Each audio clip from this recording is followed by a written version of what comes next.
Now for Trading Nation, let's talk about the next move in the big bank stocks with our Trading Nation team. That is Matt Maley of Miller Tabak and Boris Schlossberg of BK Asset Management. Matt, these names have been hot, hot, hot. Can they get any hotter, or are they topped out? Well, they could always get a little bit hotter, but I think they're, at least on a near-term basis, are getting extended and are probably topping out a little bit. That doesn't mean the long-term potential for this group is quite good as we go into next year. But we have two of the things that we've obviously following was the deregulation that we're going to see, and then of course hopefully a stronger economy. But those are very vague. How specifically? How much stronger is the economy going to be? And of course, the other thing is the big rise in interest rates. And that seems to be topping out to me, which means the bond market is bottoming out.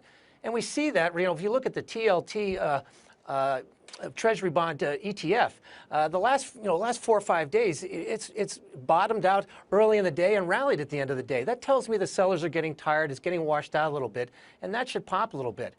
So as bond market pops and the treasuries roll over, that should probably get the the extended bank stocks to pull back a little bit. Okay, and Boris, I get the idea. Higher interest rates are good for big and small banks. Yes. Maybe they make a little money on what they lend, maybe a little more trading activity as the stock market goes up. But does Goldman Sachs really deserve a 30% gain in 30 days?